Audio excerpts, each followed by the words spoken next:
Urian Tuhan dalam inakulo yang digagas Tuhan Yesus Kristus. Natani gibatan, marujan dosa dari markan Tuhan asa unang Tuhan mate Tuhan magor. Markan Tuhan asa unang Tuhan magor. Bertobatlah supaya tidak binasa. Amalkan kita salurkan. Ada untuk oda mengantisipasi anak unang jod baik tuduh-tuduhi menuduh orang hidupan. Ay orang besar dari dulu orang hidupan, tapi tuduh-tuduhi juga menuduh orang ini. Dikatakan bahwa jangan sering sekali dengan jari telunjukmu menyebutkan kesalahan orang lain. Sebab dengan satu jari telunjuk yang kita gunakan untuk menyebutkan kesalahan orang lain, ternyata 3 jari kita itu juga sudah menyebutkan kesalahan. Kenapa dikatakan demikian? Aksura mau bersyukur kamu berbicara kalimat Tuhan ulanganku dan ulangan dijual badan pasti kamu berhaus diri.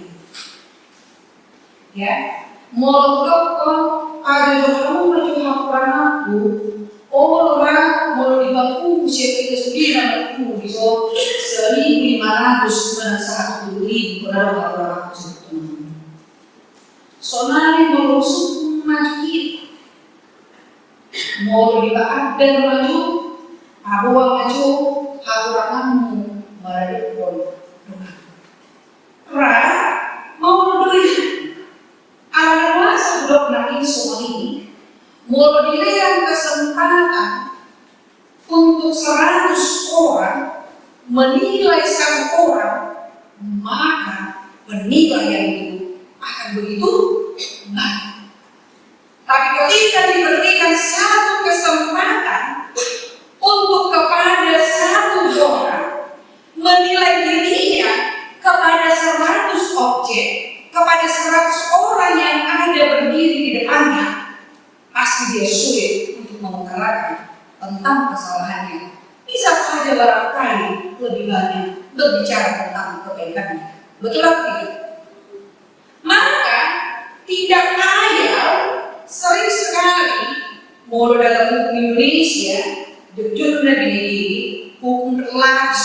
Ini betul boleh maaf ya, mungkin akan membawa hukum di zona kesenjangan hukum soal dia apakah dengan hukum berlapis bunyi pakor. Tapi kalau bukan itu berlapis berarti ada ada kesalahan naso yang puni doki dan manusia kesalahan nasa naik dan tidak ada yang hukum nasa daun. Kalau manusia kesalahan nasa naik berarti berlapis mah hukuman. Sering doi sering asal memang kakek ya mau tapai ini soalnya dan dong itu jangan tahu namun orang itu namun banyak mana istilah yang ibu bos ibu tukang bosin kompor 24 makin digosok makin panas. Karena memang laki seperti itu ya kesalahan ada yang berubah lapis-lapis dan berat. HP mau disiari ada kesalahan. Itu apa yang makanya puasa di dalam Tuhan Yesus mulai dari ubahnya apa bisa hidup melalui tema minggu hari ini kita diperhadapkan berbicara pada tentang pertobatan. Berbicara tentang pertobatan, nah sering kali ini ada yang udah ngadu pertobatan orang di mana dan sia tahu. Udah maju berbicara tentang pertobatan secara sosial dan praktik. Bertobat sensasi di mana mau duit. Awalnya nggak dokternya saraton, Pak mulai besok jangan makan saksa, kolesterol naik. Kalian berjumpa di mana nih dari badan dan bodi tak selera, betul untuk dia saksa. Jadi gue sih, kan? Nah, soal ini kalau di perjalanan Yono, baru nak menjadi terima kita. Terus cerita, ada kalau hati gereja, nggak dari sini, nggak dari sini, nggak dipahami sini. Pertobatan yang seperti apa yang sebenarnya kita? Pertobatan yang seperti yang sebenarnya dari Tuhan Yesus kita di bagasan dunia. Maka dari paulan kepada Yesus dia itu untuk dia ini mengado. Kamu mau semua kamu tondo jauhmu dan semua ini. Yesus menunjukkan ada dua bentuk pertobatan yang dikatakan di sini. Pertobatan yang pertama ialah pertobatan yang harus dilakukan setiap hari secara terus-menerus, di mana ketika pertobatan yang dikatakan secara terus-menerus adalah bagaimana kita harus mampu mengalahkan atau membuang segala tabiat dosa, menjadikan hidup kita ini menjadi hidup yang penuh dengan kesetiaan, hidup yang memberi diri beribadah kepada Tuhan, hidup yang mau memberi diri mempercakapkan tentang kebenaran, hidup yang mau memberi diri untuk melakukan kasih, hidup yang memberi diri setiap hari seharusnya ada sukacita kebaikan yang terpancar dalam kehidupan kita. Maka kalau hidup pertobatan itu sehari, ya, metanoia, kan dalam bahasa yang benar. Berarti pertobatan itu harus setiap hari kita alami, harus setiap kita sadari bahwa kita harus berubah. Karena metanoia, pertobatan yang pertama sekali sudah kita alami, sudah kita terima melalui kematian dan kebangkitan Yesus Kristus. Di situlah pertobatan yang pertama, metanoia. Aku sudah bertobat. Maka orang yang bertobat itu dia harus berputar dari arah seperti jam-jam 360 derajat. Hidupnya harus berubah. Asal tapi ternyata kenapa Yesus sangat tidak mengindahkan perkataan orang-orang Farisi, orang-orang yang ada di dekatnya pada waktu Yesus sedang mengajar dengan begitu sombongnya. Halang dengan bodoh hati orang katanya yang sudah berpendidikan, orang yang katanya hidup dalam kebenaran, mencobai Yesus dengan menceritakan sebuah kejadian yang menurut dia bisa membenarkan dirinya untuk menghakimi orang lain. Amin. Yang pertama tadi diceritakan di sana bahwa pada waktu itu datanglah beberapa orang membawa kabar kepada Yesus tentang orang-orang Galilea. Tuhan Yesus jadi datang ya, kemana?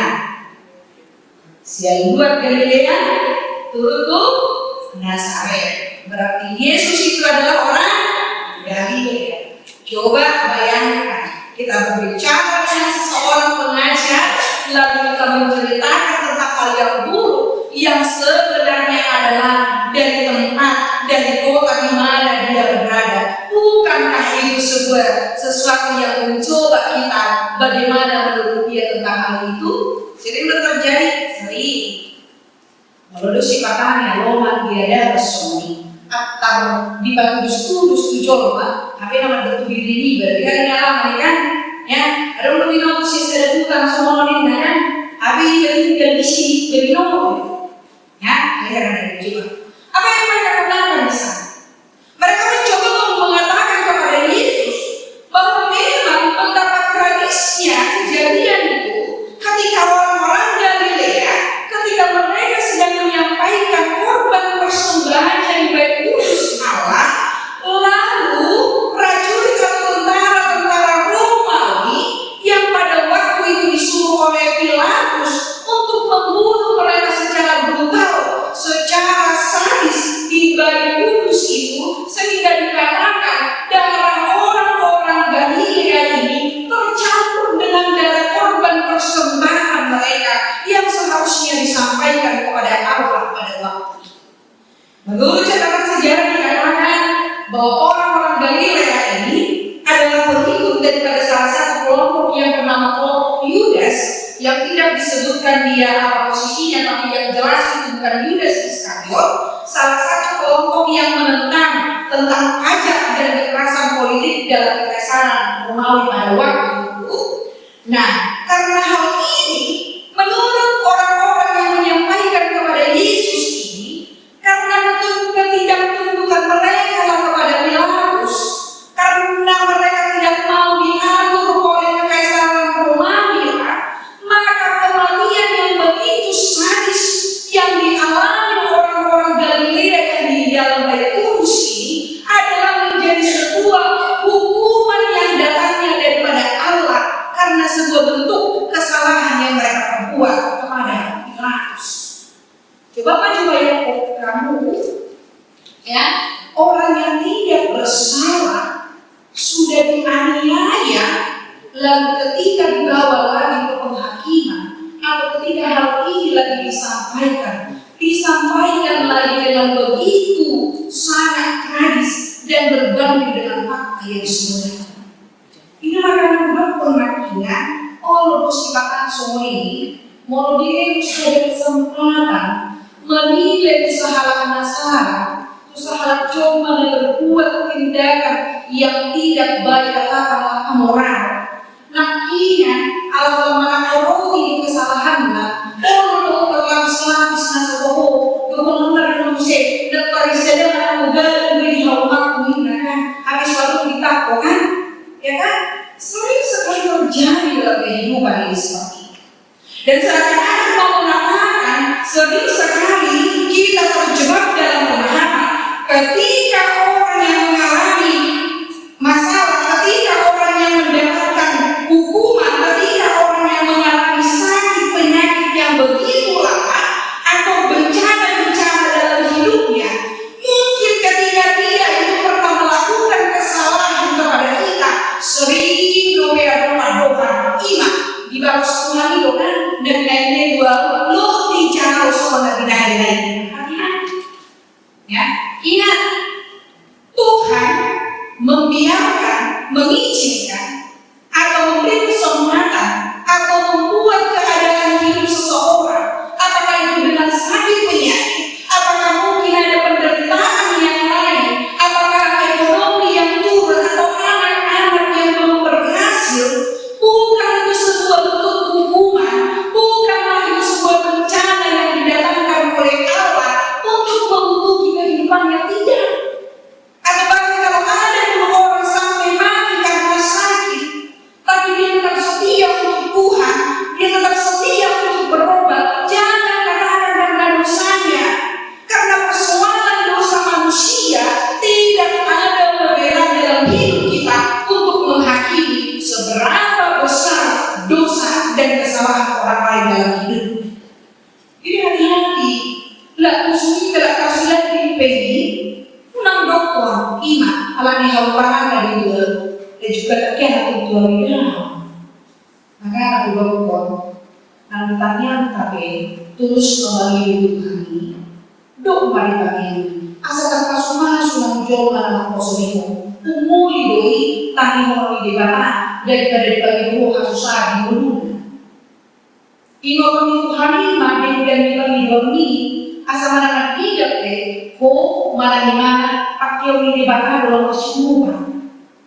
Mulai ditanya tapi dan kita jauh di luar suka, ini adalah kita berdamai. Ya, kalau ini perlu untuk kita renungkan lagi. Bagaimana sesungguhnya dalam hidup ini, ketika melihat orang yang bersalah, janganlah berfokus kepada kesalahannya, tapi marilah berfokus sesungguhnya bagaimana orang yang bersalah ini mampu untuk menyadari kesalahannya dan dia keluar dari kesalahannya supaya dia bisa menjadi orang yang baik. Tidak selamanya hukuman itu menyadari, tapi bisa saja hukuman itu dijalani karena dosa. Seperti sebuah cerita yang mengatakan ada seorang laki-laki yang mencuri roti dari toko roti karena memang keluarganya sangat miskin. Karena pasal yang berlaku dikenakan kepada dia untuk dihukum selama 10 tahun. Dan dalam 10 tahun itu dia dan keluarganya merasa sangat dendam. Karena menurut mereka itu hukuman tidak adil, tidak wajar. Karena kalau ditanya kenapa dia mencuri karena keluarganya sedang kelaparan dan tidak punya makanan dan tidak punya uang. Setelah keluar dari penjara, lalu banyak orang yang beranggapan bahwa pasti dia tidak akan berubah. Dia pasti akan mencuri kembali. Lalu karena ketidakmampuan atau karena keresahan orang-orang yang mungkin masih takut trauma bahwa dia akan mencuri kembali, lalu datanglah seorang pendeta di pintu gerbang, ya kan? Di pintu gerbang rumah Hana itu, ketika si pencuri ini sudah keluar, dia datang. Dia langsung membawa biarlah dia tinggal bersama. Lalu polisi mengatakan, Pak Pendeta, hati-hati, nanti dia pasti mencuri lagi. Dia ini belum bertobat. Dan benar saja, pada waktu malam hari, ketika sudah selesai makan, Pak Pendeta menyuruhnya untuk tidur, dan pendeta itu pun pergi tidur. Pada tengah malam, ketika pendeta ini terlelap, ya, maka si pencuri ini kembali berulang. Dia membongkar rumah pendeta ini dan mengambil beberapa barang berharga dari rumah pendeta. Lalu keesokan harinya pendeta ini pun berbicara dan berkata menyampaikan hal ini kepada jemaat, dan semua orang mengatakan bahwa pasti dia pencurinya. Dan setelah dilaporkan ke polisi, usut punya usut, dan dia ditemukan benar. Ketika dia ditemukan bahwa dia yang mencuri barang-barang dari rumah pendeta. Lalu polisi melaporkan hal ini kepada pendeta, dan pendeta ini datang ke kantor polisi. Lalu ketika dikatakan di sana bagaimana itu terjadi, lalu pendeta ini mengatakan, tidak, dia tidak mencuri. Aku hanya memberikan barang-barang ini kepadanya. Lepaskan dia. Biarlah itu menjadi milik dia, karena aku sudah memberikannya kepadanya.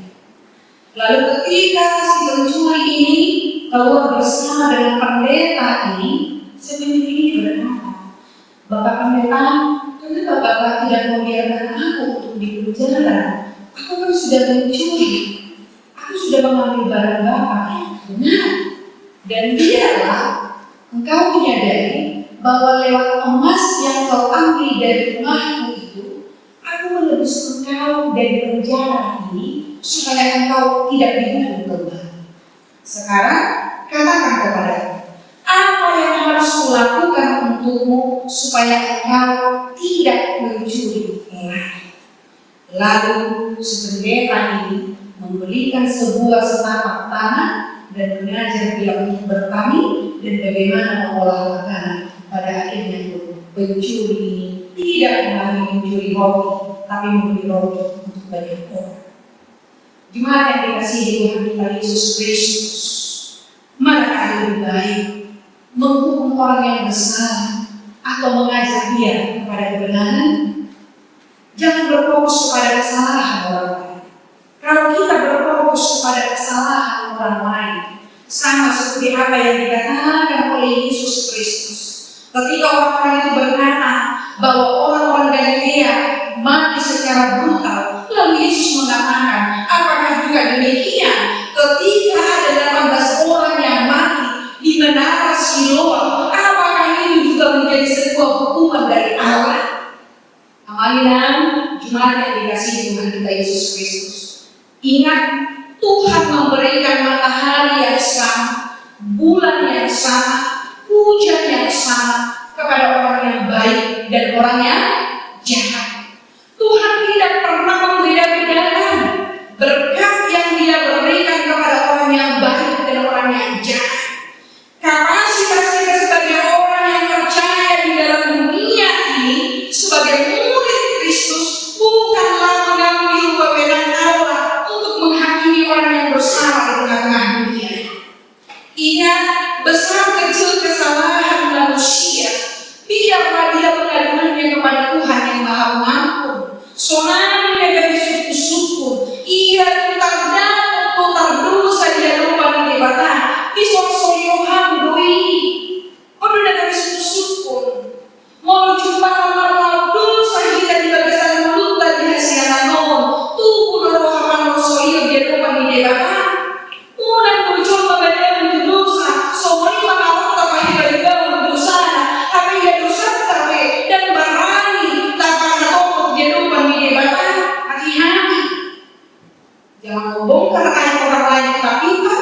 tapi aib kita sendiri yang tidak bisa kita selesaikan dalam hidup.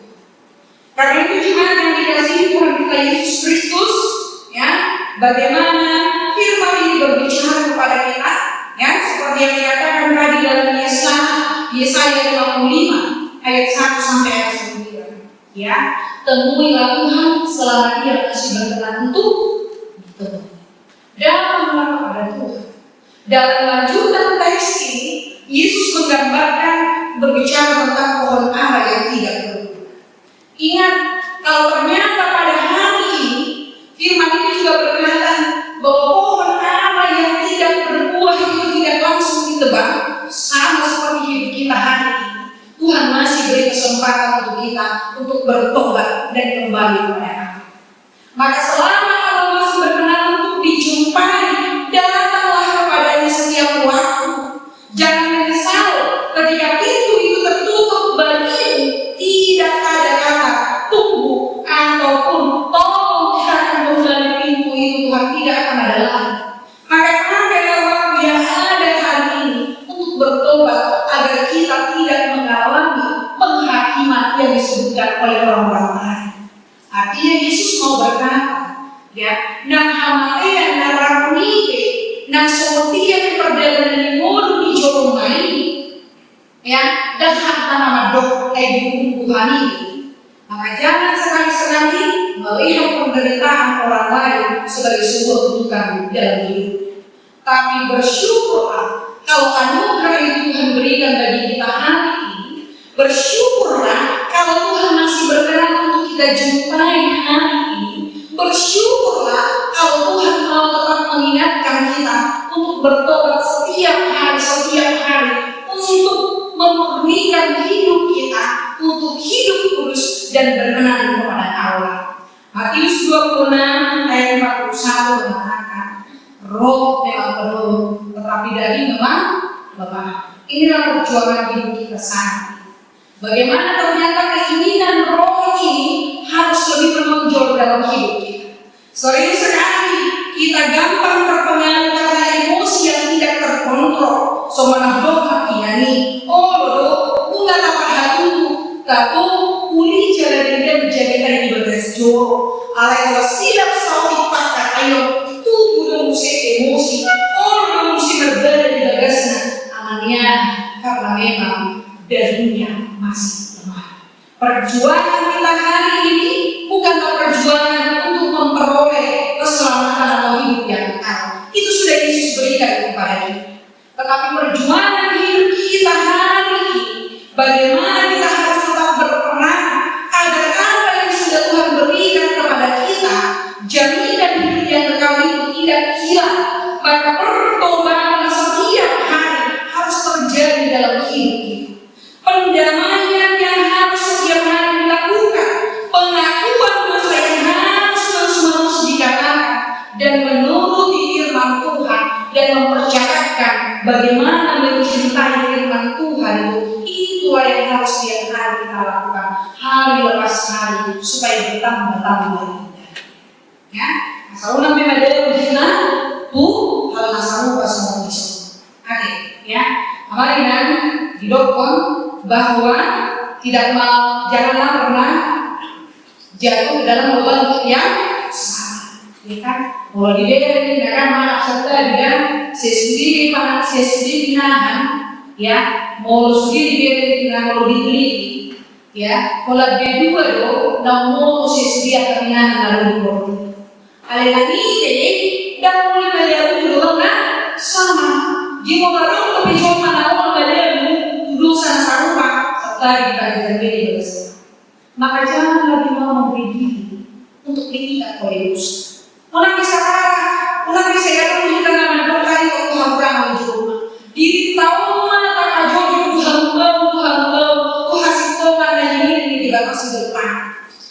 Sebutkanlah betapa banyaknya kekurangan, kelemahan dalam diri kita yang harus diperbaiki, yang masih harus diubahkan oleh Yesus setiap hari. Jangan pernah berbicara tentang kekurangan orang lain. Jangan sesekali menghakimi orang lain, sekalipun dia pernah membencimu, sekalipun dia pernah menyakitimu. Ingat, penghakiman itu hanya milik Allah. Allah yang lebih tahu memberikan apa yang terbaik dalam kehidupan semua manusia. Jangan melebihi kodratmu sebagai ciptaan, karena Allah yang sesungguhnya memiliki hak yang istimewa pilihan yang Allah bagi kita. Bertobatlah setiap hari. Milikilah pertobatan setiap hari, baik kepada para PMI, ulang orang dihantar, laporkan mengadop, mulai bulan depan, aku udah mau jadi orang jujur. Kalau jumpa musim dorongan rasna, diulangi belum saya terjadi suara sarupa. Ya kan? Kalau orang lagi nomor di rumah, so aku ingat kita nggak musuhin. Kalau dipilih so di petunjukan untuk musik suku di Tuhan, kenapa kami? Ya, dan ada melakukan. Orang yang mau bertobat sesungguhnya dari sana akan memperoleh berkat Tuhan. Amin. Mari kita pasu-pasu.